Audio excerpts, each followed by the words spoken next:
இலக்கிய தரம் உங்களுக்காக. நீண்ட நாள், அதாவது மரணம் அப்படிங்கிற ஒரு விஷயமே இல்லாதவங்க, ஆனா தேவர்களுக்கே அப்படி ஒரு ஆசை வந்தது. அவர்கள் எல்லாரும் இந்த பார்க்கடல்ல இருக்கக்கூடிய அந்த அமுதத்தை உண்டோம்னா நீண்ட நெடுநாள் வாழலாம், மரணம் இல்லாத ஒரு பெருவாழ்வு, இன்றைக்கும் இளமையோட இருக்கக்கூடிய ஒரு வாழ்வு. அவங்க அதனால என்ன பண்றாங்க, மந்தார மலைய மத்தாக்கி வாசுகி பாம்பை கயிறாக்கி அந்த பார்க்கடலை கடையிறாங்க. அந்த பார்க்கடல்ல இருந்து ஒவ்வொரு பொருளா வெளியே வரும்போது அந்த முறுக்கப்படுறதுனால அந்த வாசுகியோட உடல் வேதனை தாழாம இந்த வாசுகி பாம்பினுடைய உடல்ல இருக்கக்கூடிய அந்த விஷம் அப்படியே பார்க்கடல்ல கலக்குது. இந்த விஷத்தோட வீரியத்தை தாங்க முடியுமா? யாரால தாங்க முடியும்? எல்லோரும் சிவபெருமான நோக்கி ஓடுறாங்க. எப்போதுமே நம்மை காக்கிறவர் அல்லவா அவரு, சிவபெருமானை நோக்கி ஓடுறாங்க. ஆலகால விஷமும் கடல்ல இருந்து வருது, வாசுகி பாம்புடைய விஷமும் சேரும் போது அது எவ்வளவு வீரியமான விஷமாக இருக்கக்கூடும்.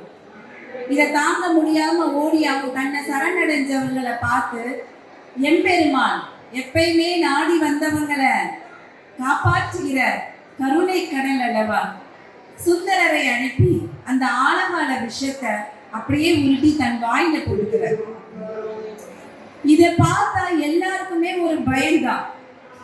எல்லா உயிர்களுமே, இந்த உலகத்துல இருக்கிற எல்லா உயிர்களுமே எம்பெருமானுக்குள்ள அடக்கம். அப்படி இருக்கும்போது எம்பெருமான் அந்த விஷயத்தை உண்டா இந்த உலகத்துல இருக்கிற மக்கள் எப்படி உயிர் வாழ முடியும்? இதை பார்த்த உடனே அம்பாள் என்ன பண்றாங்க, சிவசக்தி ஆதி பராசக்தி கருணை கடல் வேகமா அந்த சிவபெருமானுடைய தொண்டையை அப்படியே கொஞ்சம் பிடிச்சிடுறாங்க, அந்த விஷம் உள்ள இறங்காதபடி. இதனாலதான் எம்பெருமான் திருநீலகண்டரா நமக்கு காட்சி அளித்த அந்த முக்கியமான நாள் இந்த சிவராத்திரி. அதாவது உலகத்தை ரட்சிக்க வேண்டி, உலக உயிர்களை காக்க வேண்டி அந்த விஷத்தை தான் உண்டு இந்த உலகத்தை காத்த அந்த திருநாள் தான் இந்த சிவராத்திரி. அந்த சிவராத்திரியில அவங்க விஷம் தொண்டைக்குள்ள இருக்கு, இருந்தாலும் அதனுடைய வீரியம் இருக்கும் இல்லையா, அந்த வெப்பம் சுற்றி இருக்கிறவங்களால தாங்க முடியல. அவங்க எல்லோரும் அப்பவும் இறைவனை தான் சரணடைகிறாங்க. நமக்கு எப்பயுமே தெரியும், எந்த ஒரு செயலானாலும் அது நடந்தாலும் நடக்காவிட்டாலும் எல்லாத்துக்குமே கடவுளே காரணம்னு நம்ம நம்பிட்டோம்னா நம்ம எப்பயுமே நிம்மதியா இருக்கலாம். அந்த மாதிரி அந்த ஆழகால விஷம் அவங்க தேவர்கள் எடுக்கும் போது வந்தது, அதை தான் உண்டு மக்களை காப்பாற்றி, இந்த தேவர்களை காப்பாற்றி, இந்த உயிர்களை காப்பாற்றின அந்த அற்புத திருநாள் தான் இந்த சிவராத்திரி. அது மட்டும் இல்ல, ஒரு முறை பிரம்மாவுக்கும் விஷ்ணுவுக்கும் ஒரு பெரிய சண்டை வருது. சண்டைன்னா நம்மள மாதிரியெல்லாம் இல்லை, ஒரு போட்டி, யார் ரொம்ப பெரியவர் அப்படின்னு சொல்லிட்டு. இதுல தான் தான் பெரியவர்ங்கிற எண்ணம் ரெண்டு பேருக்குமே இருக்கு. ஏன்னா நான் படைக்கிற தொழில் செய்யறவன் அதனால நான் பெரியவன் அப்படின்னும், காக்கிற தொழில் செய்கிறவன் அதனால தான் பெரியவனும் விஷ்ணுவுக்கும் பிரம்மாவுக்கும் ஒரு போட்டி வந்தது. அப்ப இந்த போட்டிக்கு யார் தீர்ப்பு சொல்றது அப்படின்னு சொல்லிட்டு அவங்க நேரா சிவன் கிட்ட வர்றாங்க. எம்பெருமான் ஒண்ணுமே சொல்லல, இதுல யார் பெரியவன்னு நான் சொல்றேன், அதுக்கு முன்னாடி என்னுடைய அடியையும் முடியையும் யார் கண்டு வருகிறார்களோ அவர்களே சிறந்தவர், அவர்களே உயர்ந்தவன்னு நான் சொல்றேன் அப்படின்றாங்க. உடனே பிரம்மன் என்ன பண்றாரு, ஒரு அன்ன பறவையா மாறி சிவனுடைய முடிய தேடி ஆகாச மார்க்கமா பிரபஞ்சம் முழுக்க தேடிக்கிட்டு போறார். மகாவிஷ்ணு என்ன பண்றாரு, வராக அவதாரமா மாறி பூமிக்குள்ள போய் எம்பெருமானுடைய அடி தேடி போறார். ரெண்டு பேரும் தேடுறாங்க தேடிக்கிட்டே இருக்காங்க, கண்டே பிடிக்க முடியல. இந்த நேரத்துல ரெண்டு பேரும் தன்னுடைய தோல்வியை ஒத்துக்கிட்டு எம்பெருமான் முன்னாடி வந்து நிற்கும் போது எம்பெருமான் அந்த அடிமுடிகான அண்ணாமலையாக உருமாறி லிங்கோத்பவராக உருமாறிய ஒரு அற்புத திருநாள் தான் இந்த சிவராத்திரி. இப்படி சிவராத்திரியுடைய மகிமைய நம்ம சொல்லிக்கிட்டே போலாம். ஒன்றல்ல ரெண்டல்ல. ஒரு செயலுக்கு எத்தனையோ காரணங்கள் இருக்கின்ற மாதிரி இந்த சிவராத்திரியுடைய மகிமைக்கும் பல காரணங்கள் இருக்கு. அதே மாதிரி இந்த உலகத்துல ஒரு பெரிய பிரளயம் ஏற்படுது. அந்த பிரளயத்தையே தாங்க முடியாத அளவுக்கு தேவர்களாலும் தாங்க முடியாது. அப்போ மனிதர்கள் என்ன ஆகும்? உலக உயிர்களை எல்லாம் ரட்சிக்க வேண்டி அன்னை பார்வதி தேவி எம்பெருமானை நோக்கி தவம் இருக்காங்க. அந்த தவத்தினுடைய பலனாக காட்சி தராரு எம்பெருமான். அப்ப அவர்களுக்கு அளித்த வரம் தான் இந்த உலக உயிர்களை எல்லாத்தையும் காக்கிறதாக. ஆனா அப்ப கூட அம்மா என்ன வேண்டிக்கிறாங்க அப்படின்னா, இன்றைய ஒரு நாள் மட்டுமல்ல, இந்த சிவராத்திரியில எப்போ சிவராத்திரி வந்தாலும் வேண்டுகிற பக்தர்கள் அனைவருக்கும் வேண்டும் வரம் தருகிற வரத்தை நீங்க எங்களுக்கு தரணும் அப்படின்னு சொல்லி வேண்டாங்க. அதே போல அந்த வரத்தை தந்தருகிறேன் அப்படின்னு சொல்லிட்டு சிவபெருமான் சொல்றாரு. அதாவது சிவபெருமான் பார்வதி தேவிக்கு மட்டும் வரம் புரியல, இன்னைக்கு இப்ப இந்த நாள் வரைக்கும் இந்த சிவராத்திரி மட்டுமல்ல, இனி எப்போ வருகிற சிவராத்திரியா இருந்தாலும் அதை வணங்குகிற அத்துணை பேருக்கும் நீங்கள் வேண்டுகிற வரத்தை எல்லாம் தரக்கூடிய அற்புதமான ஒரு வரம் அளிக்கக்கூடிய கடவுள் தான் நம்மளுடைய சிவபெருமான். எப்பயுமே நம்ம கடவுள் மேல முழு பக்தியும் முழு நம்பிக்கையும் வச்சுட்டோம்னா நம்ம நிம்மதியா இருக்கலாம் அப்படின்னு நான் முதல்ல சொன்னேன். நடக்கிற செயல் எல்லாமே இறைவனின் செயல்னு எடுத்துக்கணும். ஏன்னா ஆங்கிலத்துல ஒரு பழமொழி உண்டு, man proposes, God disposes. மனிதன் நினைப்பார், ஆனா அந்த கடவுள் தான் முடிச்சு வைப்பார். நிச்சயமா அது எப்படின்னா, நம்ம ஒரு செயல் நடைபெறணும்னு ஒரு திட்டம் போட்டு வச்சிருப்போம். அது ஒருவேளை நடக்கலாம், நடக்க இயலாமலும் போகலாம். சில நேரம் நம்ம எதிர்பார்க்காத நேரத்துல எதிர்பாராத செயல் நடக்கலாம். எல்லா விதமான செயல்களுக்கும் எல்லா விதமான முடிவுகளுக்கும் முழு காரணமும் முழு ஆதாரமும் கடவுளை ஏறிசாரும். அது மாதிரி முதல்ல நம்மளை சரிப்படுத்தணும். மத்தவங்க கிட்ட என்ன குறை இருக்கு, மத்தவங்க என்ன தப்பு செய்யறாங்க, அந்த மனநிலைமையை முதல்ல மாத்திக்கணும். எப்போ நம்ம மத்தவங்களுடைய குறைய ஆராய ஆரம்பிக்கிறோமோ அப்ப நம்மளுடைய பாவ கணக்கு ஏறிக்கிட்டே போகும். ஒரு ஊர்ல ஒரு மன்னன் இருந்தார். இந்த மன்னனுக்கு எப்பயும் வேட்டையாடுறதுல ரொம்ப விருப்பம், வேடிக்கையா நடந்துக்கிறதுலையும் ரொம்ப விருப்பம்.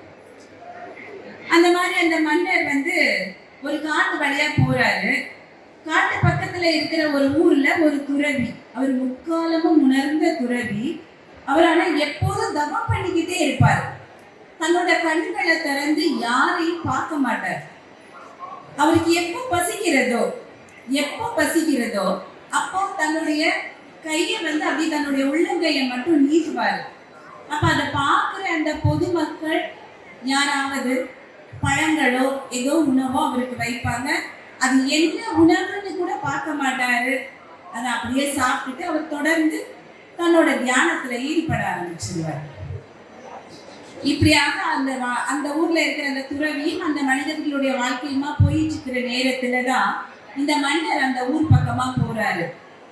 இவருக்கு இந்த துறவியை பார்த்த உடனே அவர் வேடிக்கையான மன்னர் அல்லவா, அவருக்கு ரொம்ப ஆச்சரியமா இருக்கு. அது எப்படி கண்ணை திறந்து பார்க்காமலே, அது என்ன உணவுன்னு தெரியாமலேயே ஒருத்தரால சாப்பிட முடியுமா அப்படின்னு அவருக்கு கேள்வி வருது. நமக்குமே கொஞ்சம் அந்த கேள்வி வருது தானே.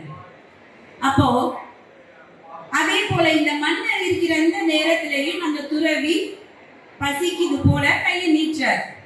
இவருக்கு உடனே வேடிக்கையான ஒரு சிந்தனை வருது. அவர் உணவு வச்சாதான் சாப்பிடுவாரா, வேற ஏதாவது வச்சுட்டோம்னா அப்படின்னு ஒரு யோசனை வருது. இந்த வேடிக்கையான மனிதர்களை பார்த்ததுல ஏதாவது ஒண்ணு செஞ்சு பார்த்துக்கிட்டே இருப்பாங்க. அது நல்லதா, அது கெட்டதா, இது செய்தா சரியா, அது தவறா, அதை பத்தி எல்லாம் அவங்களுக்கு யோசனையே கிடையாது.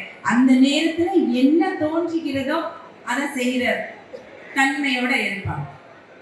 அதே போல இவருக்கு இந்த உணவை கொடுக்க வேண்டாம், வேற கொடுக்கலாம்னு தோணுது. மக்களுக்கு ஒரே பதட்டம். துறவிக்கு அந்த ஞானி, முக்காலமும் உணர்ந்த ஞானி, அவர் ஒரு கடவுள் போல நம்ம வணங்கிட்டு இருக்கோமே. இப்ப இந்த நேரத்துல இந்த மன்னரையும் நம்மளால பகிச்சிக்க முடியாது. கடவுளே எங்களை காப்பாத்து, இந்த மன்னரையும் காப்பாத்து அப்படின்னு அவங்க மனசுக்குள்ள அப்படியே மருங்கி வேண்டிக்கிட்டு இருக்காங்க.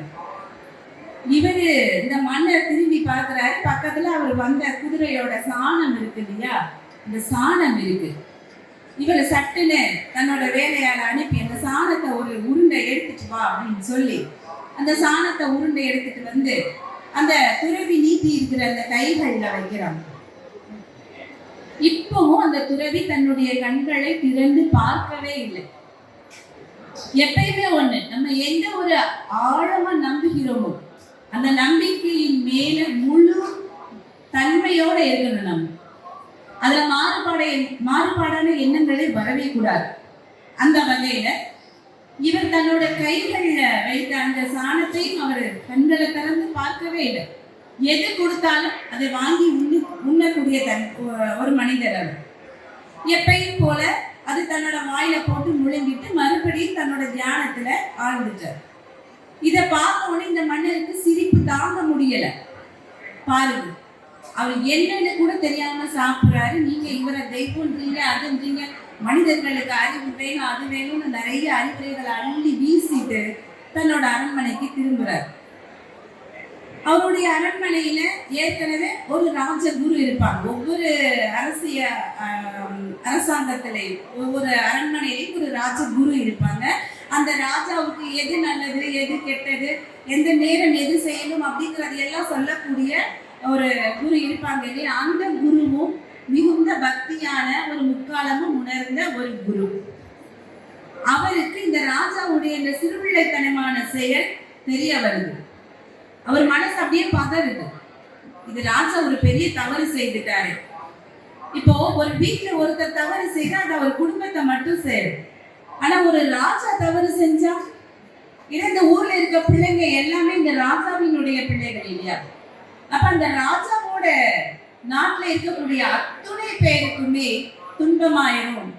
இது எப்படி சரி பண்றது அப்படின்னு அவர் மனசெல்லாம் பதறுது.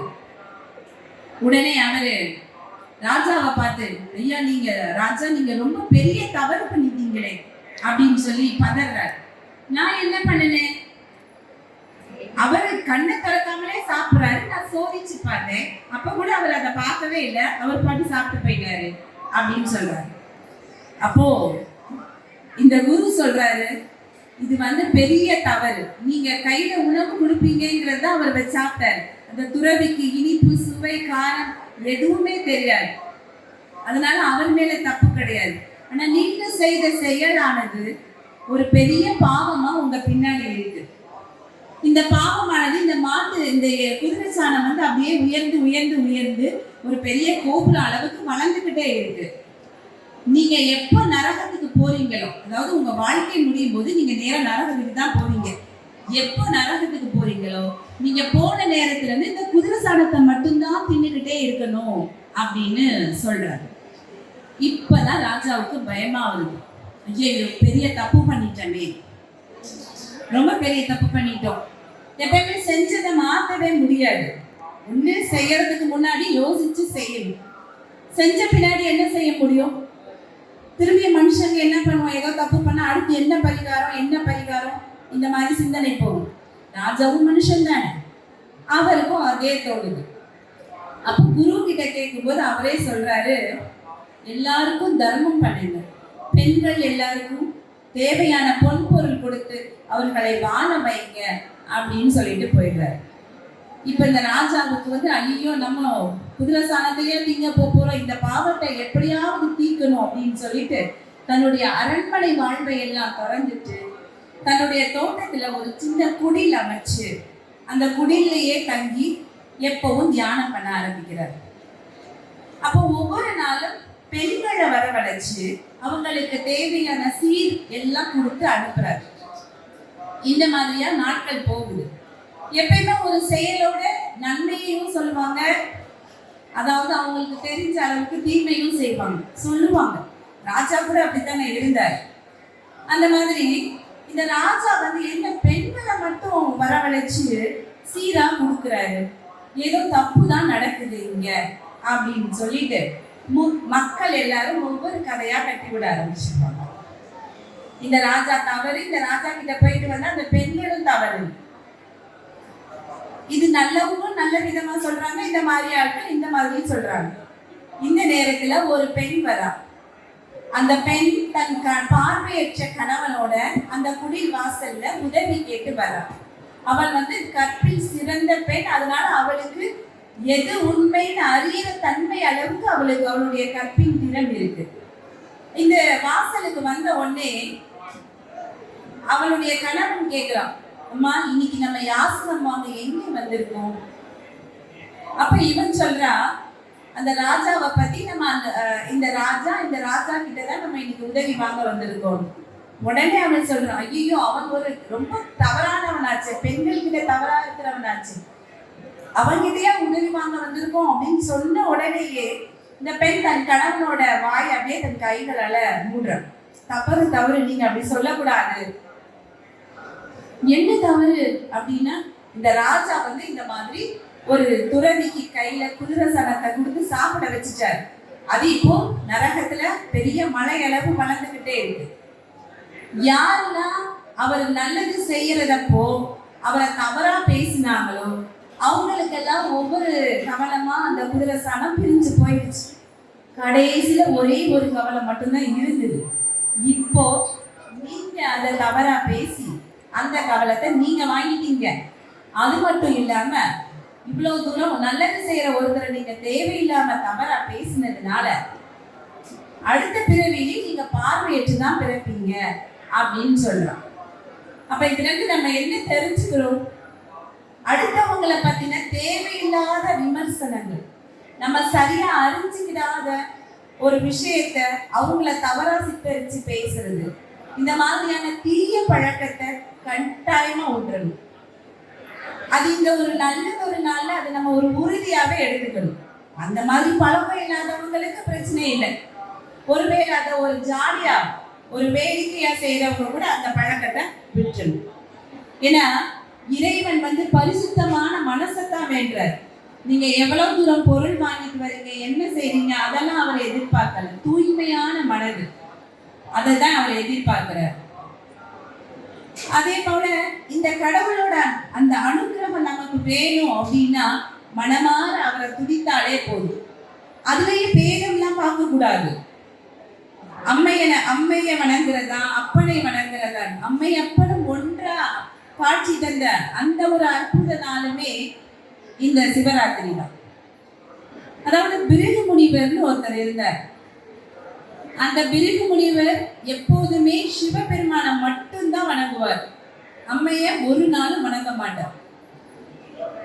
இப்படியே நடந்துகிட்டே இருக்கு. இதை பார்த்த பார்வதி வந்து என்ன சொல்றாங்க, இது என்ன ரொம்ப வேடிக்கையா இருக்கு, நம்ம 2 பேர் இருந்தாலும் அவர் உங்களை மட்டும் சுத்தி சுத்தி வணங்கிட்டு போறாரு அப்படின்னு சொல்றாங்க. இப்ப இவருக்கு சிவபெருமான் சொல்றாங்க, இல்ல அவருடைய பக்தி அப்படிமா விட்டு ரொம்ப பெருசாலாம் எடுத்துக்கிறாரு அப்படின்னு. இருந்தாலும் ஒரு ஆர்வம், சரி நம்ம இன்னைக்கு சேர்ந்து இருந்து பார்ப்போம். பக்கத்துல நிக்கிறேன். அப்ப என்ன செய்யறாரு, பக்கத்துல நிக்கிறாங்க. அப்பவும் அவர் என்ன பண்றாரு, கிடைச்ச இடைவெளியில அப்படியே போய் சிவபெருமானை மட்டும் சுத்தி கூப்பிடுறாரு, வணங்கிட்டு போயிட்டார். இப்போ அம்மைக்கு ரொம்ப கோபம் வருது. இது என்ன சரியா? இப்ப நான் உங்ககிட்ட ரொம்ப நெருக்கமா நிக்கிறேன், எப்படி அவரால் உங்களை மட்டும் சுத்தி கும்பிட முடியும் அப்படின்னு சொல்றாங்க. அதே போல ரொம்ப இணைந்து நெருக்கமா நிக்கிறாங்க. இப்ப வழக்கம் போல சிவபெருமானை கும்பிடுறதுக்காக அந்த முனிவர் வராரு. வரும்போது பார்த்தா இடைவெளி இல்லை 2 பேருக்கிட்டையும். எப்படி கும்பிடுறது? உடனே தன்னை வந்து ஒரு வண்டாக மாத்திக்கிறார். மிகச்சிறிய வண்டாக மாத்திக்கிட்டு அப்படியே அம்மை அப்பனுக்கு நடுவுல துளைந்து அப்படியே உள்ள இருந்து வெளியே வந்து எம்பெருமான் சிவபெருமான் அவனை இங்கே கும்பிடுறாரு. இப்போ வந்து பார்வதிக்கு கோபத்தோட உச்சிக்கு போயிட்டாங்க. இது என்ன ஒரு மரியாதையற்ற செயலா இருக்கு. நான் பக்கத்துல இருந்தே வணங்கல, நான் இவ்வளவு தூரம் நெருக்கமா நிற்கும் போது அது எப்படி ஒரு வண்டாக மாறி துளைக்கிறது அப்படின்னு சொல்லிட்டு அவங்க அப்படியே கோபத்தோட இருக்காங்க. இது என்னோட சக்தி இருக்கிறதுனாலதான் அவன் இவ்வளவு தூரம் செய்யறான். இப்ப சக்தியை நான் எடுத்துட்டா எப்படி அவனால உங்களை வணங்க முடியும் அப்படின்னு சொல்லி அந்த பிரிவு முனிவருடைய உடம்புல இருக்கக்கூடிய அந்த சக்தியை ஃபுல்லா எடுத்துடுறாங்க. அதாவது இந்த ரத்தம் சதை எல்லாத்தையும் எடுத்துடுறாங்க. இப்ப அவரு வெறும் எலும்பு போத்தின தோல் அந்த உடம்போட இருக்காரு. எந்திக்க கூட திராணியற்று அந்த உடம்போட இருக்காரு. அப்ப கூட அவரு தன்னோட மனசை தளரல் அந்த நிலைமையிலையும் தட்டு தட்டு தடுமாறி அப்படியே எடுத்து சிவபெருமான கும்பிட வர்றாரு. இப்ப சிவபெருமானுக்கு ரொம்ப கருணை வருது அவர் மேல. எந்த ஒரு நிலைமையிலையுமே தன்னை வணங்கணும்ங்கிற அந்த எண்ணத்துல இருந்து மாறாத அவரை ஒரு மூன்றாவது கால் ஒன்று கொடுத்து அவரை அப்படியே கொஞ்சம் நடமாட வைக்கிறார். ஆனா பார்வதிக்கு கோபம் வருது. ஒரு பக்தன் தான், அவனுக்கு மேல உங்களுக்கு இவ்வளவு கருணை இருக்கு, என்ன மரியாதை தராத அவனுக்கு நீங்க எவ்வளவு செய்வீங்களா அப்படின்னு கோபம் வருது. அப்போ சக்தி இல்லைனாலும் அவன் பொழைச்சிக்கலாமா? அப்பதான் சிவபெருமான் ஆடல் வல்லும் திருவிளையாடல் நிகழ்த்தக்கூடிய கதாநாயகன் அல்லவா, அவர் என்ன செய்யறாரு, சக்தியை தன்னோட பாதியா இணைச்சு அந்த பிரிவு முனிவருக்கு காட்சி தராரு. அப்படி பாதியா உமையொரு பாகனாக தன்னுடைய இடப்புறத்தை அம்பிகைக்கு அழைத்து உமையொரு பாகனாக காட்சி தந்ததும் இந்த சிவராத்திரி. இன்னும் இந்த சிவராத்திரியோட மகிமைய நம்ம சொல்லிக்கிட்டே போலாம். ஒரு ராஜா சித்திரபான், அதாவது ஈஸ்வாகு வம்சத்துல வந்த ஒரு ராஜா, அவன் தன்னோட மனைவியோட சேர்ந்து ஒவ்வொரு வருடமும் சிவராத்திரி பூஜை செஞ்சுக்கிட்டே வரும். தவறதே கிடையாது. ஒவ்வொரு வருடம் ரொம்ப பக்தி ஸ்ரத்தையோட செஞ்சுக்கிட்டே வரான். அப்படி இருக்கும்போது ஒரு முனிவர் அவங்கள சந்திக்கிறார். அவர் என்ன சொல்றாரு, நீ இவ்வளவு தூரம் சிறந்தவனா, சிவராத்திரியோட மகிமைய உணர்ந்து செஞ்சுட்டே இருக்கே, அதனுடைய முழு விஷயமும் அதோட எதனால அந்த சிவராத்திரி உருவாச்சுன்னு உனக்கு தெரியுமா அப்படின்னு சொல்லிட்டு அந்த சிவராத்திரிய பத்தின கதையை சொல்றார். ஒரு வேடன் இருந்திருக்கா. அந்த வேடன் காட்டுக்கு அருகில் இருக்கக்கூடிய ஊர்ல இருக்கிறான். தினமும் காட்டுக்கு போய் வேட்டையாடுவான். அப்புறம் வேட்டையாடி கொண்டு வந்ததை சமைச்சு சாப்பிடுவான். இப்படியாக அவனோட வாழ்க்கை போய்கிட்டே இருக்கு. அப்போ ஒரு நாள் அதே மாதிரி காட்டுக்கு போறான். ஆனா எந்த உணவும் கிடைக்கல, எந்த மிருகமும் வேட்டையாட முடியல. கடைசியில இவனை வேட்டையாடுறதுக்கு அங்க ஒரு புலி இருந்தது. அந்த புலி என்னன்னா இவனை துரத்திக்கிட்டே இருக்கு. இவன் ஒவ்வொரு இடமா போறான், அது விடாம துரத்துது. இப்போ இருள் சூழ்கிற நேரம் ஆயிடுச்சு. இப்ப காட்டுக்குள்ள தனியா போகவும் முடியாது, வெளிச்சம் இல்லை. புலிகிட்ட இருந்தும் தப்பிக்கிறது. இவன் என்ன பண்றான், பக்கத்துல இருந்த ஒரு மரத்து மேல ஏறும். அந்த மரத்து மேல ஏறி உட்கார்ந்துடுறான். ஆனா என்ன, நேரம் ஆக ஆக பசி வேற மயக்கமா இருக்கு, தூக்கம் வருது. இப்படி தூங்குறதுனா ஒருவேளை உருண்டி கீழே விழுந்தோம்னா நிச்சயமா புலியோட சாப்பாடு நாம தான். அவனுக்கு நல்லா தெரிஞ்சு போச்சு. அப்ப தூங்காம இருக்கணும்னா என்ன செய்யணும், இந்த மரத்துல இருக்கிற இலைய ஒண்ணு ஒண்ணா பிச்சு போடுவோம். கண்டிப்பா தூக்கம் வராது. எப்படியும் காலையில ஆயிடுச்சுன்னா ஒருவேளை புலியும் போனா போதுன்னு பேரு, இல்ல காலையில விடிஞ்சது நம்ம வேற ஏதாவது யோசிச்சுக்கலாம். இப்போ ஒரே வழி, இந்த இலைய பிச்சு போடணும். இந்த நேரத்துல நீங்க கொஞ்சம் நல்லா கவனிச்சுக்கணும். அந்த இலைய பிச்சு போடணும்னு சொன்னா மனசுக்குள்ள தோணுன உடனே தூங்காம அந்த ராத்திரி முழுக்க ஒரு இலையா பிச்சு கீழே போட்டுக்கிட்டே இருக்கான். அவனுக்கு தெரியாது அது வில்வ மரம்னு, தெரியவே தெரியாது. அந்த மரத்துக்கு கீழே சிவபெருமான் இருக்காருங்கிறதும் அவனுக்கு தெரியாது. அவனுக்கு உயிர் பயம், புலிகிட்ட இருந்து தப்பிக்கணும். அவன் தெரிஞ்சது அவ்வளவுதான். அந்த இலைய பிச்சு பிச்சு போடுறா. அதிகாலை ஆயிடுச்சு. இப்போ அந்த புலி தன்னுடைய வடிவத்தை காட்டுது. அது யார் அப்படின்னா எம்பெருமான், சிவபெருமான். அவர் அவனுக்கு காட்சி தந்து அவனுக்கு முக்தி அளிச்சாரு. முக்தி அழிச்சிட்டாரு அப்படின்னு சொல்லி அந்த முனிவர் வந்து இந்த சித்திரபானு கிட்ட அத ஒரு கதையா சொல்றான். அப்ப அந்த சித்திரபானு சொல்றான், முனிவரே, நீங்க சொன்ன அத்துணையும் உண்மை. அந்த வேடன் வேற யாரும் கிடையாது, நானே தான் அந்த வேடன். அந்த சிவராத்திரி இரவு முழுக்க விழித்திருந்து அந்த வில்வ இலைய பறித்து சிவபெருமான் மேல போட்ட அந்த ஒரு பலனுக்காக என்னை இந்த பிறவியில ஒரு அரசனாக பிறக்க வச்சிருக்காரு. இதுதான் இறைவனுடைய கருணை அப்படின்னு சொல்றோம். அப்போ ஒரு ஒண்ணுமே அறியாத ஒரு வேடன் சிவன்னு தெரியாம செய்த ஒரு பலன். இங்க இருக்கிற அத்துணை மெய்யன்பர்களுக்கும் எல்லாமே தெரியும். சிவபெருமானை வணங்குனா என்ன கிடைக்கும்னு தெரியும், சிவ மந்திரத்தை உச்சரிச்சா என்ன கிடைக்கும்னு தெரியும்.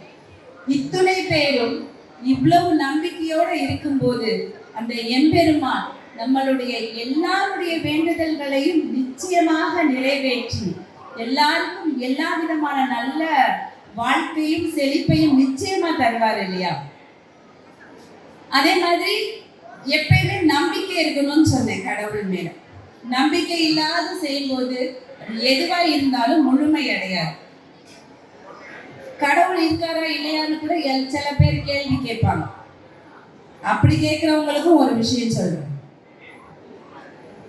ஒரு ஊர்ல ஒரு குரு இருந்திருக்காரு. அவரு ஒரு சிறப்பான குரு. அந்த குரு கிட்ட வந்த எவ்வளவு மோசமான சீடர்களா இருந்தாலும் அவர்களுடைய மனதை நல்வழிப்படுத்தி அவர்களுக்கு நல்ல வாழ்க்கையை தரக்கூடிய குரு. அப்படிப்பட்ட குரு கிட்ட ஒரு நல்ல மாணவனே வந்தான். அப்ப அவன் எவ்வளவு திறம்பட மாறுவான். அதே மாதிரி அவன் எல்லா வித பயிற்சிகளையும் பெற்று அவனுடைய ஊருக்கு திரும்புகிற ஒரு காலம் வந்துருச்சு. அதே போல தன்னுடைய குருவோட பாதத்துல விழுந்து வணங்குறா. தன்னுடைய ஊருக்கு போயிட்டு வர அப்படின்னு சொல்லும் போது குரு வந்து, என்னுடைய மாணவர்கள்லயே சிறந்த மாணவன் நீதாப்பா, கடவுள் உனக்கு எல்லா நேரமும் துணை இருப்பார், எல்லா நலமும் தருவார் அப்படின்னு சொல்றார். இவனுக்கு ஒரே ஆச்சரியம். நம்ம நினைவு தெரிஞ்ச நாள்ல இருந்து குரு கூட இருக்கோம், குரு தான் நம்ம கூட இருக்காரு. அது யார்? அது புதுசா கடவுள். அவரை நம்ம பார்த்ததே கிடையாது. சில பேருக்கு கண்ணால பார்த்தாதான் எதையாவது நம்புற பழக்கம் இருக்கு. இந்த மாணவன் கூட அப்படிதான். அவரை நான் பார்த்ததே கிடையாது, இதை எப்படி நம்புறது? அப்படி ஒரு குழப்பமான முகத்தோட இருக்கான். உடனே குரு கேட்கிறார், என்னப்பா முகத்துல ஒரு தெளிவே இல்லையே அப்படின்னு சொல்லுவாங்க. இல்ல, இத்தனை வருடங்களாக நம்ம சேர்ந்து இருந்திருக்கோம், எத்தனையோ அறிவுரைகளையும் எத்தனையோ நல்வழிகளையும் நீங்க எனக்கு சொல்லியிருக்கீங்க. ஆனா இப்ப புதிதாக ஒருத்தரை நீங்க சொல்றீங்களே, கடவுள்னு சொல்றீங்க, நான் அவரை பார்த்ததே கிடையாது அப்படின்னு சொல்ல. அப்போ குரு சொல்றாரு, சரி நான் இதுக்கு உனக்கு பதில் பிறகு சொல்றேன், அதற்கு முன்னால நீ ஒரே ஒரு வேலையை நீ எனக்காக செய்து தரணும் அப்படின்னு சொல்ற. என்ன வேலை குருவே அப்படின்னு கேட்க.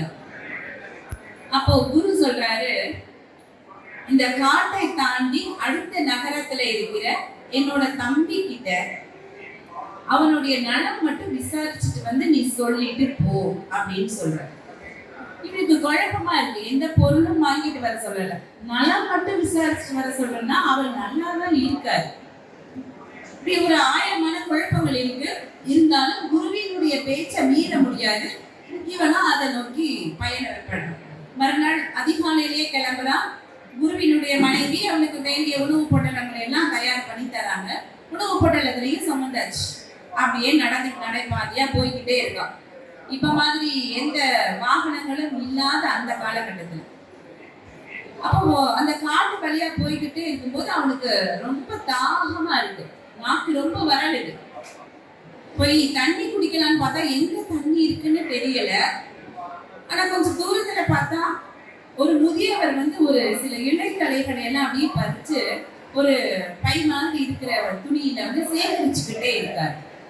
இவனுக்கு ஒரே ஆச்சரியம், இது என்ன நடக்குது? இந்த காட்டுக்குள்ள இவர் ஒருத்த ஆளா வந்து ஏதோ பறிச்சுக்கிட்டே இருக்காரு அப்படின்னு சொல்லிட்டு மெல்ல அவர்கிட்ட போறான்.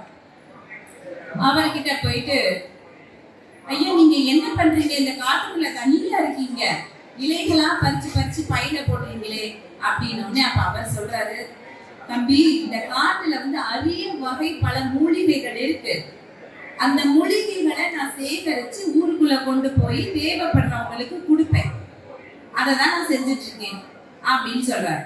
அப்ப நீங்க இப்போ என்ன மூலிகை பறிச்சிட்டு இருக்கீங்க அப்படின்னு சொல்லி கேட்கணும். இது ரொம்ப தீவிரமான பாம்பு விஷத்துக்கு முறிக்கக்கூடிய மூலிகை.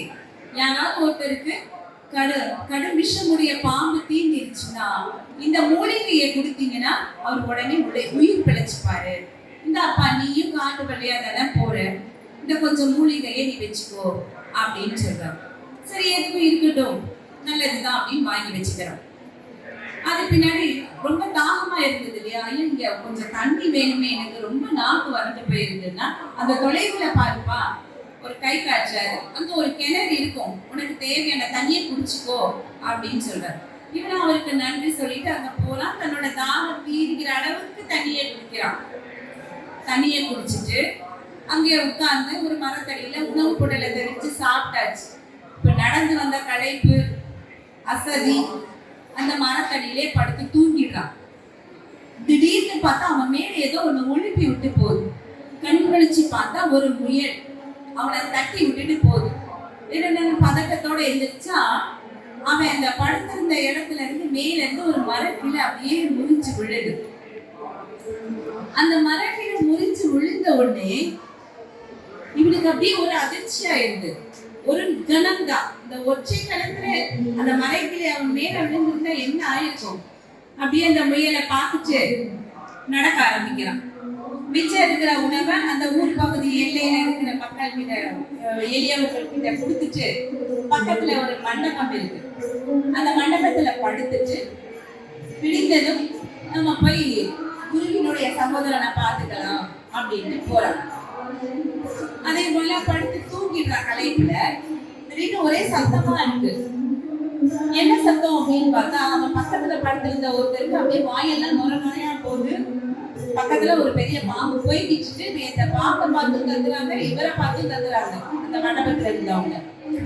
இவன் என்ன பண்றா, அந்த மூலிகை உடனே ஞாபகத்துக்கு நல்ல வேலை அந்த முதியவர் தந்தாரு, அந்த மூலிகை நம்ம கிட்ட இருக்கு அப்படின்னு சொல்லி அந்த மூலிகையை நல்லா பிழிஞ்சு சாறு எடுத்து அந்த பாம்பு கடிப்பட்டவருக்கு கொடுக்குறான். கொஞ்ச நேரத்துல அவர் நல்லா தெளிவாயிடும். தெளிவான உடனே அவருக்கு ரொம்ப நிம்மதியும் மகிழ்ச்சியும், நல்ல வேலைப்பா நீ என் உயிரை காப்பாத்துன, நான் யாரு தெரியுமா அப்படின்னு சொல்றேன். தெரியலீங்களே நீங்க யாரு அப்படின்னா, நான் இந்த நாட்டினுடைய மந்திரி, என் உயிரை நீ காப்பாத்திருக்க, நான் உனக்கு ஏதாவது செய்யணும், அதனால நீ நாளைக்கு அரண்மனைக்கு வா, நான் ராஜா கிட்ட சொல்லி உனக்கு நல்ல வேலை வாங்கி தரேன் அப்படின்னு சொல்லுவார். உடனே இவன் ஐயா எனக்கு நான் அதற்கு முன்னாடி செய்ய வேண்டிய வேலை இருக்கு, என் குரு சொன்ன வேலையை நான் செய்து முடித்துட்டு நான் உங்களை பார்க்கிறேன் அப்படின்னு சொல்லுவான். அதே போல அவரோட குருவினுடைய சகோதரனை பார்க்கிறான், அவருடைய நலம் விசாரிக்கிறான். திருப்பி அப்படியே குருவோட சந்திக்க வர குருவோட வீட்டுக்கு குருகுலத்துக்கு குரு வீட்டுல பார்த்து அவருடைய சகோதரனுடைய நலத்தை பத்தி எல்லாம் சொல்றான். போற வழியில நடந்ததை பத்தியும் சொல்றான். இந்த நடந்ததெல்லாம் சொன்ன உடனே அவருக்கு எல்லாத்தையும் பொறுமையா கேட்டுட்டு அப்ப குரு சொல்றாரு, இப்ப நீ கடவுள் இருக்கிறத நம்புறியா அப்படின்னு சொல்றாரு. இப்பவும் அவன் சொல்றான், இதுல கடவுள் எங்க வந்தாரு எனக்கு இப்பவும் புரியல அப்படின்னு சொல்றான்.